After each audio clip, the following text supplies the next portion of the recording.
Assalamualaikum warahmatullahi wabarakatuh. Alhamdulillahirabbil alamin wa bihi nasta'in wa la umri dunya wa din. Wassalatu wassalamu ala asrofil anbiya'i wal mursalin wa ala alihi washabihi ajma'in. Amma ba'du.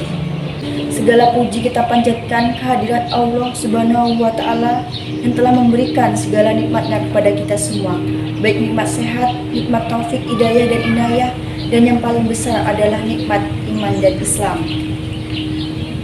Salawat serta salam tidak lupa kita sanjungkan kepada Nabi besar kita Muhammad Sallallahu Alaihi Wasallam. Pada kesempatan kali ini saya akan menyampaikan dakwah mengenai jangan tinggalkan sholat. Saya ingin menyampaikan beberapa nasihat dari para ulama untuk kita semua yang pernah merasa meninggalkan sholat atau yang sampai hari ini masih mengabaikan sholat, masih sering meremehkan ibadah sholat. Para ulama menjelaskan banyak sekali ayat-ayat dan hadis tentang ancaman dari Allah bagi orang yang meninggalkan sholat. Bahkan kalau kita membaca di dalam rukun Islam, sholat adalah rukun Islam yang kedua setelah syahadat. Artinya akan ditolak keislaman seseorang walaupun dia mengatakan asyhadu alla ilaha illallah wa asyhadu anna muhammadar rasulullah. Tetapi dia tidak melaksanakan sholat secara sengaja tanpa uzur yang diperkenankan. Bahkan di dalam Al-Quran Allah berkali-kali berikan kalimat ancaman diantaranya fawailul lil musallin alladzina hum an sholatihim sahun. Celakalah orang yang sholat, yaitu orang yang lalai dari sholatnya. Apa maksud lalai dari sholatnya? Dia udah sholat tetapi sholatnya asal-asalan. Orang yang sholatnya tidak khusyuk, orang yang sholatnya kadang-kadang dia lakukan, kadang-kadang dia tinggalkan. Orang yang sholatnya buru-buru, tidak memenuhi rukun. Orang yang nggak benar-benar berwudunya atau bersucinya. Bagaimana dengan orang yang tidak sholat? Makanya Allah Subhanahu wa ta'ala menggolongkan di antara ciri-ciri yang paling jelas terhadap kemunafikan seseorang adalah dia yang malas dalam ibadah sholat. Bukan tidak sholat, tapi malas dalam ibadah sholat. Teman-teman yang dirahmati Allah, sholat adalah satu-satunya ikatan di antara kita dengan langit.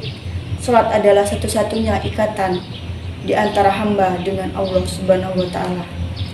Sehingga ketika kita meninggalkan sholat satu kali saja, berarti kita telah memutuskan ikatan kita dengan Allah. Lalu bagaimana kita akan mendapatkan pertolongan Allah ketika kita butuh, sementara kita nggak punya ikatan apa-apa dengan Allah? Ketika kita tidak punya ikatan apa-apa dengan seseorang, bagaimana kita akan berharap orang itu akan menolong kita? Seorang perempuan yang tidak punya ikatan apa-apa dengan mantan suaminya, bagaimana dia akan berharap akan mendapatkan nafkah dari mantan suaminya itu? Begitu juga kita dengan Allah. Kalau ikatan kita dengan Allah sudah kita putuskan, bagaimana kita meminta rizki dari Allah? Bagaimana kita meminta pertolongan dari Allah? Bagaimana kita meminta Allah memperhatikan dan mengurus kita, padahal kita sendiri yang memutuskan ikatan dengan Allah. Satu-satunya, kata ulama, ikatan antara hamba dengan Rabb-nya adalah sholat.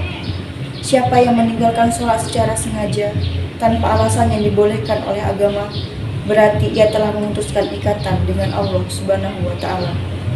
Bahkan para ulama sampai berpendapat seandainya seseorang meninggalkan sholat secara sengaja hingga akhir hayatnya, orang tersebut tidak bisa dikuburkan di pemakaman muslim dan juga tidak boleh disolatkan oleh ulamanya kaum muslimin kecuali keluarganya sendiri. Nanti di akhirat, sholat adalah amal pertama yang akan ditanya oleh Allah. Seandainya sholat kita benar, maka amal yang lain akan Allah perbaiki. Tetapi seandainya sholat kita rusak, maka semua amal yang lain akan ikut rusak bersama dengannya. Sholat sesuatu yang gak bisa kita abaikan apapun alasan kita. Kita boleh nggak bayar zakat kalau kita tidak mampu. Kita boleh nggak haji kalau kita tidak mampu. Kita boleh nggak puasa kalau kita tidak mampu dengan cara dikodok atau bayar fidyah. Tetapi Kita tidak bisa meninggalkan sholat karena jika kita tidak bisa melakukannya tepat waktu atau sedang musafir, kita bisa melakukannya dengan menjama. Atau kita tidak bisa melakukannya di masjid, atau karena kondisi tertentu kita bisa melakukannya di rumah. Tidak bisa melakukannya secara berdiri atau sedang sakit, bisa melakukannya secara duduk atau berbaring. Tidak ada alasan meninggalkan sholat, saking pentingnya ibadah ini. Allah nggak mau kita memutuskan Allah. Orang yang meninggalkan sholat berarti dia telah memutuskan hubungannya dengan Allah. Gimana rasanya diputusin tanpa alasan? Kita udah baik sama seseorang, udah perhatian, udah berkorban, udah memberikan semua hak orang itu. Tapi tiba-tiba dia mengajak kita putus tanpa alasan. Bagaimana perasaan kita? Begitulah perasaan Allah. Padahal Allah selalu memberikan kebaikan dalam kehidupan kita. Jangan putuskan Allah dengan meninggalkan sholat.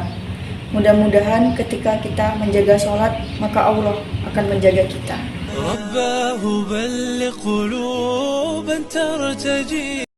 Terima kasih banyak atas perhatiannya. Mohon maaf atas kehilafan dari tingkah laku dan tutur kata. Semoga Allah memberi kita kekuatan untuk selalu istiqomah berada di jalannya. Semoga bisa bermanfaat dan membawa berkah bagi kita semua. Wassalamualaikum warahmatullahi wabarakatuh.